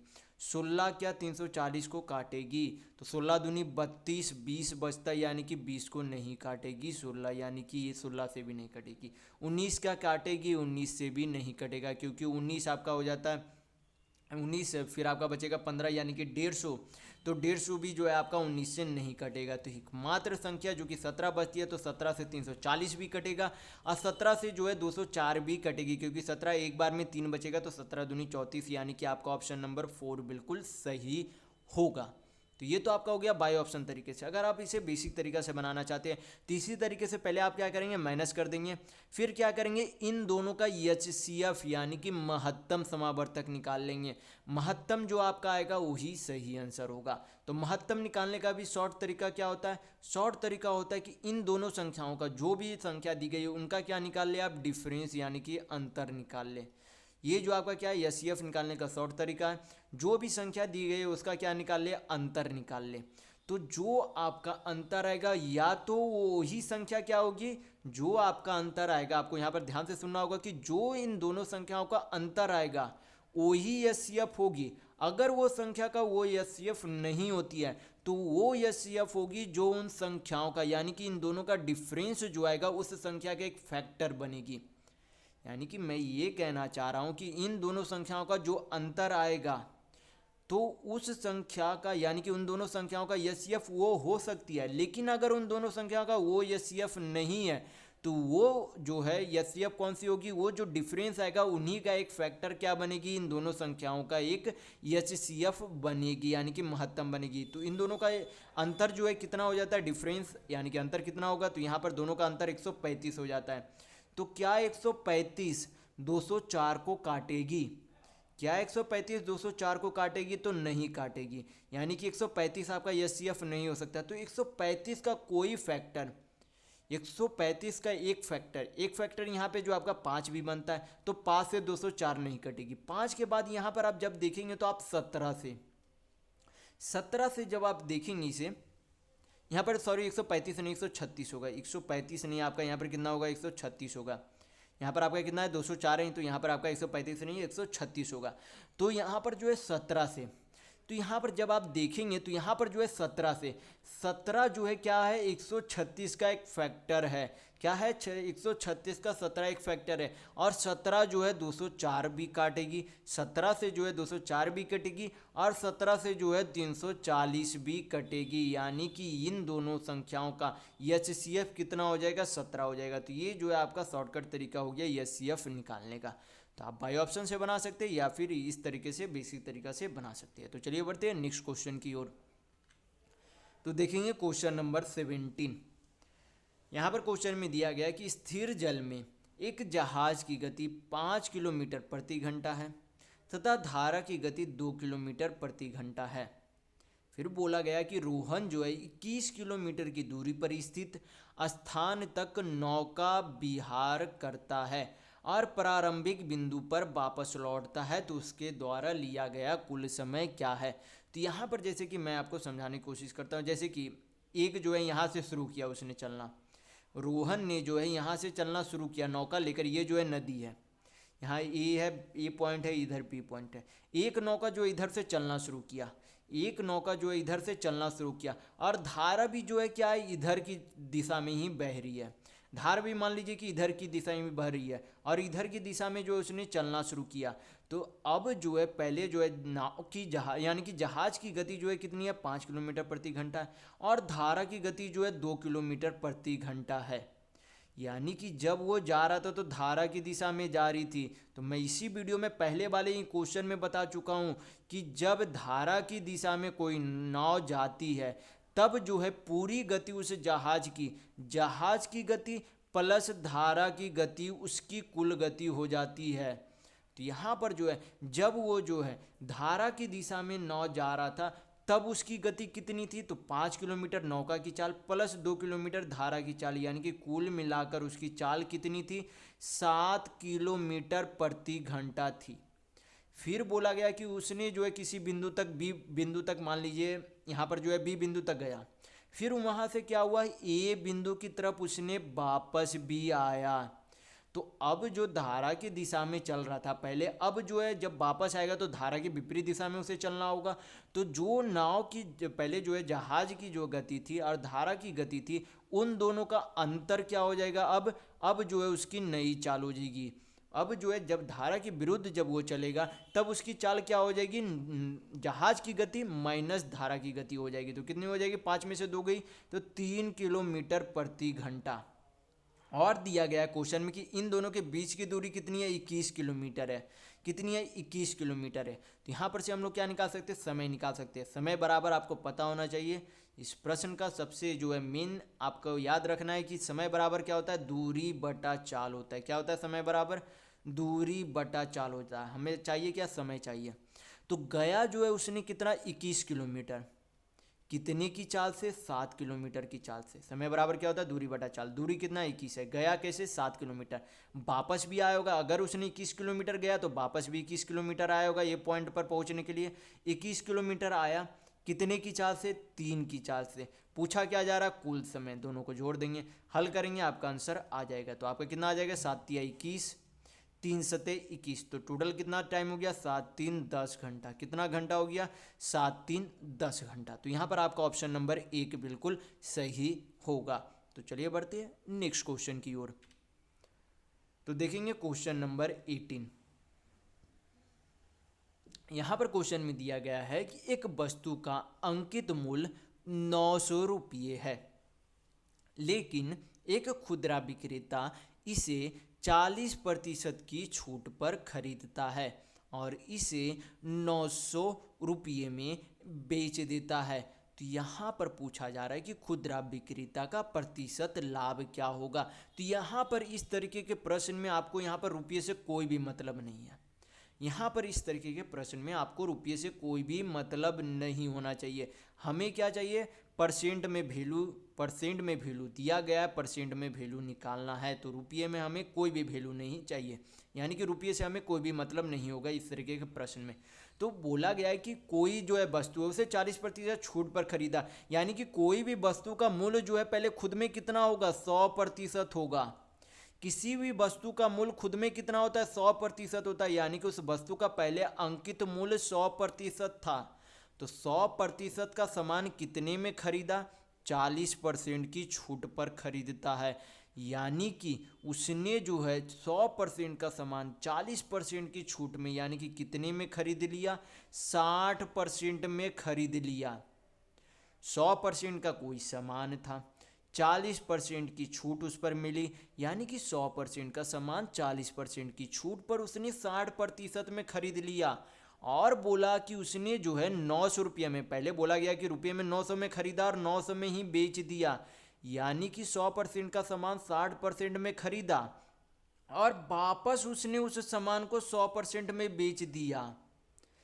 पहले जो है कोई सामान था 100% में, उसे जो है खरीदा 60% में और वापस उसने 60% में खरीदा था जिस वस्तु को, उसे वापस उस वस्तु के 100% में बेच दिया, यानी कि उसे लाभ कितने का हो रहा है, 60% का सामान 100% में बेच दिया, यानी कि उसे लाभ कितने का हो रहा है, 40% हो रहा है। कितने का लाभ हो रहा है, 60% में खरीदा था, 100% में बेच दिया, यानी कि 40% का क्या हो रहा है, लाभ हो रहा है। और लाभ जो उसे हो रहा है वो किस में हो रहा है, क्योंकि जो खरीदा था, जो नया वाला जो आदमी था उसने जो खरीदा कितने में था, 60% में था, यानी कि उस वस्तु का सीपी, यानी कि उस व्यक्ति के लिए उस वस्तु का सीपी यानी कि क्रय मूल्य कौन था, ये 60% था, यानी कि सीपी जो है कितना था, 60%, यानी कि क्रय मूल्य कितना था, 60%। परसेंट में वैल्यू चाहिए, आंसर चाहिए, तो 100 से गुना कर देंगे, हल करेंगे, परसेंट से परसेंट चला जाएगा, 20 से काटेंगे तो 20 दूनी 60, 20 दूनी 40, 20 तिया 60 हो जाएगा। यहाँ पर आपका कितना आ जाएगा, 200/3, पूर्णांक में चेंज करेंगे तो आपका कितना हो जाएगा, 66.2/3% आपका हो जाएगा। कितना हो जाएगा आंसर, 66.2/3 क्या हो जाएगा आपका, प्रॉफिट परसेंट, यानी कि लाभ परसेंट होगा। तो चलिए बढ़ते हैं नेक्स्ट क्वेश्चन की ओर। तो देखेंगे क्वेश्चन नंबर 19। यहाँ पर क्वेश्चन में दिया गया है कि एक निश्चित धनराशि एक निश्चित साधारण ब्याज दर से 2 वर्ष में 756 रुपये और 3.5 वर्ष में 873 रुपये हो जाती है।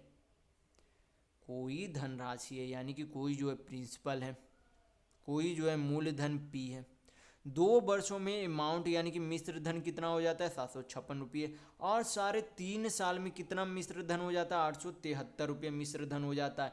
तो जो यहाँ पर उसके समय में अंतर होगा, जो उसके यहाँ पर समय में अंतर होगा वो उसके अमाउंट के अंतर के बराबर होगा। जो उसके समय में अंतर होगा वो उसके मिश्र धन यानी कि अमाउंट के अंतर के बराबर होगा। यानी कि समय का अंतर कितना है, 2 साल है, 3.5 साल है, दोनों के समय का अंतर कितना है, 1.5 साल। कितना साल, 1.5 साल। कितना साल, 1.5 साल, यानी कि 1.1/2 साल। पूर्णांक है, फ्रैक्शन में चेंज कर लेंगे तो कितना हो जाएगा, 2 3/2, यानी कि 3/2 साल में, कितने साल में, 3/2 साल में मिश्र धन में कितना अंतर हो गया।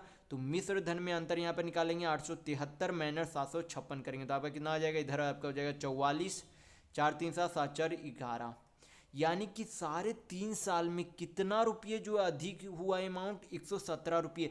तो जो यहाँ पर ये जो अंतर आया है ये एक तरीके से क्या है, 3.5 साल का ये ब्याज है। ये जो आपका अमाउंट में हम लोगों ने यहाँ पर अंतर लाया 117 रुपये, ये जो है क्या हो रहा है यहाँ पर जो है जो साढ़े तीन साल नहीं 1.5 साल, जो 1.5 साल में ब्याज लगा है वो कितना रुपये है, 117 रुपये। तभी तो अमाउंट में 117 रुपये की वृद्धि हुई है। यानी कि मिश्र धन में वही वृद्धि होती है जो उसके ब्याज में वृद्धि हो रही है, यानी कि ब्याज जितना मिल रहा है उसके अमाउंट उतना वृद्धि होती जा रही है। यानी कि अमाउंट में अंतर जो आया वो आपका क्या है, उन साल के, यानी कि उतने साल में जो है उसका ब्याज है। यानी कि ये आपका क्या हो गया, 1.5 साल का ब्याज है। तो यहाँ पर से क्या निकाल सकते हैं, 1 साल का ब्याज निकाल सकते हैं। हल करेंगे 3 से काटेंगे तो आपका कितना बार में चला जाएगा, 3 से आपका हो जाएगा 3 तिया 9, आपका 3 नंबर 27 हो गया। तो 1 साल का आपका ब्याज कितना हो जाएगा, 39 दूनी 78 रुपये हो जाएगा। 1 साल का ब्याज कितना आ गया, 78 रुपये। तो यहाँ पर से हम लोग क्या निकाल सकते हैं, 2 साल का ब्याज निकाल सकते हैं। क्यों 2 साल का ब्याज निकालना है मैं आपको आगे थोड़ा सा बताऊंगा। यहाँ पर 2 साल का पहले ब्याज निकाल लेंगे तो कितना हो जाएगा, 78 दूनी आपका कितना हो जाएगा, 108 दूनी 16, 7 दूनी 14, 15, यानी कि 156 हो जाएगा। कितना हो जाएगा, 156। यानी कि ये जो 2 साल का अमाउंट यानी कि मिश्र धन कितना है, 756 रुपये। उसमें से 2 साल में जो है टोटल जो है मिश्र धन कितना है। मिश्र धन होता क्या है आपको पहले पता होना चाहिए कि मिश्र धन क्या हो जाता है आपका, प्रिंसिपल प्लस सिंपल इंटरेस्ट। यानी कि मिश्र धन आपका क्या होता है, मूल धन प्लस साधारण ब्याज हो जाता है। यानी कि अगर हम लोग प्रिंसिपल निकालना यानी कि मूल धन निकालना चाहते हैं तो क्या करेंगे, अमाउंट माइनस सिंपल इंटरेस्ट करेंगे। यानी कि हमें मूल धन चाहिए तो मिश्र धन माइनस साधारण ब्याज करेंगे। तो हमें क्या चाहिए, मूल धन चाहिए। तो क्या करेंगे, ये आपका मिश्र धन है, ये आपके 2 साल का ब्याज है। तो इससे 2 साल का ब्याज माइनस कर देंगे तो आपका क्या निकल जाएगा, मूल धन निकल जाएगा। मूल धन निकल जाएगा तो हम लोग रेट परसेंट भी निकाल सकते कि कितने के दर से ब्याज लग रहा था। तो अंतर आपका प्रिंसिपल यहाँ पर कितना आ जाएगा, अंतर निकालेंगे, 756 में से 156 गया तो कितना आ जाएगा, 600 आ जाएगा। कितना आ जाएगा आपका, 600 आ जाएगा। यानी कि मूल धन कितना हो गया, 600। इस 600 पर जो है 1 साल का ब्याज कितना हो रहा था, 78 रुपये। 1 साल का ब्याज कितना हो रहा था, 78 रुपये। कितने के मूलधन पर, 600 रुपये के मूलधन पर। परसेंट में वैल्यू चाहिए, 100 से गुना करेंगे, हल करेंगे, आपका आंसर आ जाएगा। 2 शून्य चला गया, 6 से 78 को काटेंगे तो कितना बार में चला जाएगा, 13 बार में। यानी कि रेट यानी कि आपका दर कितना आ गया, तो 13% आपका रेट यानी कि दर आ गया। तो यहाँ पर आपका ऑप्शन नंबर 4 बिल्कुल सही होगा। तो चलिए बढ़ते हैं नेक्स्ट क्वेश्चन की ओर। तो देखेंगे क्वेश्चन नंबर 20। ये आपका क्या है, सिंप्लीफिकेशन का क्वेश्चन है, आसान सा सिंप्लीफिकेशन। यहाँ पर क्या करेंगे, 31/3 है तो इस तरीके से भी लिख सकते हैं, 31/3 इंटू में क्या है आपका 15 है। हल करेंगे, आपका आंसर आ जाएगा।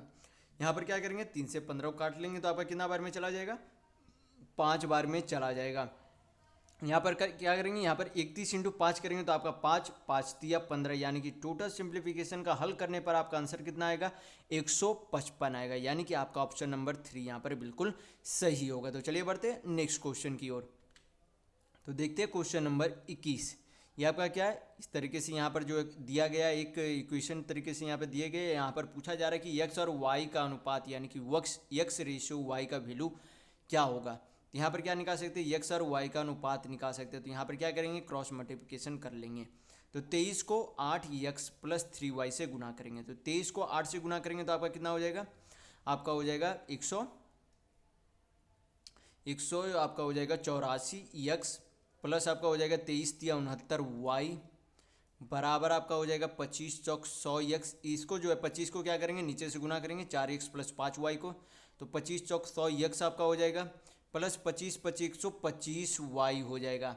x को एक तरफ कर देंगे तो ये आपका इधर 184x में से 100x जाएगा तो आपका कितना बच जाएगा, 84x बराबर आपका कितना हो जाएगा, यहाँ पर 125 में से 69 चला जाएगा तो आपका कितना बच जाएगा, 70 आपका हो गया 30, यानी कि 55 है एक आपका 56 हो जाएगा। कितना हो जाएगा, 56y हो जाएगा। क्या किया हम लोगों ने, 125 में से 69 को माइनस कर लिया। हल करेंगे यहाँ पर, तो आपका हो जाता है 28 दूनी आपका यहाँ पर 56 चला जाएगा, 28 ती आपका 84 चला जाएगा। यानी कि यक्स और वाई का अनुपात कितना आ जाएगा, तो यहाँ पर बटा में पहले लिख लेंगे तो कितना आ जाएगा 2/3, यानी कि इसे 2:3 में लिखा जा सकता है। तो यक्स और वाई का अनुपात यानी कि रेशियो का वैल्यू कितना आ गया 2:3 यानी कि 2:3 आ गया। तो यहाँ पर आपका ऑप्शन नंबर 1 बिल्कुल सही होगा। तो चलिए बढ़ते हैं नेक्स्ट क्वेश्चन की ओर। तो देखेंगे क्वेश्चन नंबर 22। यहाँ पर दिया गया है क्वेश्चन में कि दो संख्याओं का अनुपात 7:16 है। यदि दूसरी संख्या 256 है तो पहली संख्या क्या होगी। आसान सा क्वेश्चन है। यहाँ पर दिया गया है कि दूसरी संख्या, तो दूसरी संख्या यहाँ पर जो है कितना यूनिट है 16 यूनिट है, और इस 16 यूनिट का वैल्यू यहाँ पर कितना दिया गया 256, यानी कि 16 यूनिट का वैल्यू कितना दिया गया 256 दिया गया है। तो 1 यूनिट का वैल्यू यहाँ पर से निकाल सकते हैं। तो 1 यूनिट का वैल्यू कितना हो जाएगा आपका 16 से काटेंगे तो 16 एक बार में आपका चला जाएगा 5 4 9 16 6 96, यानी कि 1 यूनिट का वैल्यू कितना आ गया 16। आपको क्या चाहिए पहली संख्या चाहिए। तो पहली संख्या कितने यूनिट थी 7 यूनिट थी। 1 यूनिट का वैल्यू अगर 16 है तो 7 यूनिट का वैल्यू कितना हो जाएगा, तो 16 से गुना करेंगे तो 16 सत्ते आपका कितना हो जाता है 112। कितना हो जाता है 16 सत्ते 112, यानी कि पहली संख्या कितनी होगी तो 112 होगी। चलिए बढ़ते हैं नेक्स्ट क्वेश्चन की ओर। तो देखते हैं क्वेश्चन नंबर 23। यहाँ पर दिया गया क्वेश्चन में कि 13 के प्रथम 8 गुणकों का समानांतर माध्य यानी कि औसत क्या होगा, यानी कि एवरेज क्या होगा, ये आपसे क्वेश्चन में पूछा जा रहा है। तो इस तरीके के प्रश्न को बनाने के लिए एक फार्मूला होता है जो कि आपको हमेशा ध्यान रखना होता है। तो फार्मूला क्या होता है, फार्मूला ये होता है कि k × n+1 बाई क्या हो जाता है आपका 2 हो जाता है। तो k जो आपका होता है जिस संख्या का गुणक बोला जा रहा है, यानी कि जिस संख्याओं का गुणज बोला जा रहा है, तो यहाँ पर जो है k का मान क्या है 13 है, यानी कि k का वैल्यू जो है उसे कहा जाता है जिस संख्या का गुणक बोला जा रहा है। और n जो है वो होता है जिस संख्या का जितना गुणक बोला जा रहा है। जैसे कि यहाँ पर 8 इसके गुणक है, तो ये क्या हो जाएगा n का वैल्यू हो जाएगा। वैल्यू पुट करेंगे आपका माध्य यानी कि औसत आ जाएगा। तो k का वैल्यू कितना 13, n का वैल्यू कितना 8, तो 8 1 आपका कितना हो जाएगा 9 हो जाएगा, बटा नीचे कितना हो जाएगा 2 हो जाएगा। यहाँ पर क्या करेंगे हल करेंगे आपका आंसर आ जाएगा। तो 13 नंबर आपका कितना हो जाता है 117 बटा 2, आंसर आपका पॉइंट में है तो पॉइंट में लाएंगे इसे, तो 2 5 10, 2 8 आपका हो जाएगा 16, 1 बचा तो 2 5 10, यानी कि आपका कितना आंसर आ जाएगा, यानी कि कितना माध्य आएगा 58.5। तो यहाँ पर आपका ऑप्शन नंबर 3 बिल्कुल सही होगा। तो चलिए बढ़ते हैं नेक्स्ट क्वेश्चन की ओर। तो देखेंगे क्वेश्चन नंबर 24। यहाँ पर दिया गया है कि 6 मानों का औसत 11.2 है।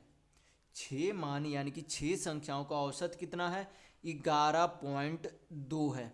तो बोला जा रहा है कि यदि प्रत्येक संख्या में 3 गुना किया जाता है तो नया औसत कितना होगा। तो सबसे पहले क्वेश्चन में बोला गया कि 6 संख्याएं हैं, उन संख्याओं का औसत कितना 11.2 है। 11 पॉइंट कितना है 2 है। तो जब किसी संख्या में सभी में 3 गुना किया जाएगा, जब किसी यहाँ पर बोला गया कि सभी संख्याओं में 3 गुना किया जाता है, तो जब किसी संख्या में जब सभी संख्याओं में उसके 3 से गुना किया जाएगा तो उसके पूरे औसत में भी क्या हो जाएगा 3 गुना हो जाएगा। यानी कि जब उसके सभी संख्याओं को 3 गुना किया जाएगा तो जो उसका पहले औसत था उसका नया औसत क्या हो जाएगा, पहले वाले औसत का 3 गुना उसका नया औसत हो जाएगा। तो आपको कुछ नहीं करना है, जो आपको पहले औसत था उसका क्या करेंगे 3 गुना करेंगे, वही आपका क्या हो जाएगा नया औसत यानी कि न्यू एवरेज आपका हो जाएगा। तो कितना हो जाएगा 3 दूनी 6, 11 तिया 33, एक अंक के बाद पॉइंट आपका आएगा तो 33.6 आपका नया औसत हो जाएगा। तो यहाँ पर आपका ऑप्शन नंबर 4 बिल्कुल सही होगा। तो चलिए बढ़ते हैं नेक्स्ट क्वेश्चन की ओर। तो देखेंगे क्वेश्चन नंबर 25। ये आपका क्या है ग्राफ का क्वेश्चन है, मैं आपको ग्राफ पहले ही समझा चुका हूँ। तो क्वेश्चन में देखेंगे पूछा क्या गया। क्वेश्चन में यहाँ पर पूछा जा रहा है कि कुल जनसंख्या के कितने प्रतिशत लोग सेवा क्षेत्र में है। तो सेवा क्षेत्र में जो है कुल कितने डिग्री है, तो 72 डिग्री है। सेवा क्षेत्र में कुल कितने डिग्री है 72 डिग्री है। और पूरे सर्कल में जो है कितना डिग्री होता है 360 डिग्री होता है। हमें क्या चाहिए कि कितने प्रतिशत लोग सेवा में है, कितने प्रतिशत लोग सेवा में चाहिए। तो कितने लोग सेवा में थे 72 डिग्री, कुल कितने में से 360 डिग्री में से परसेंट में वैल्यू चाहिए तो 100 से गुना करेंगे, हल करेंगे, आपका आंसर आ जाएगा। शून्य शून्य चला गया, 36 दूनी 72 हो जाएगा। 2 इंटू 10 यानी कि 20% आपका वैल्यू हो जाएगा। तो यहाँ पर आपका ऑप्शन नंबर 2 बिल्कुल सही होगा। तो इस वीडियो में बस इतना ही। अगर आपको वीडियो पसंद आया तो लाइक कीजिएगा, नए हैं तो चैनल को सब्सक्राइब जरूर कर लीजिएगा। ये हमारा सोशल मीडिया प्लेटफॉर्म है, आप हमसे यहाँ भी जुड़ सकते हैं। इसके लिंक आपको इस वीडियो के डिस्क्रिप्शन बॉक्स में मिल जाएंगे। और इस वीडियो को अपने दोस्तों के साथ शेयर करना बिल्कुल भी नहीं भूलिएगा, ताकि उन्हें भी इस वीडियो से लाभ मिल सके। तो इस वीडियो में बस इतना ही, मिलते हैं अगले वीडियो में, तब तक के लिए धन्यवाद।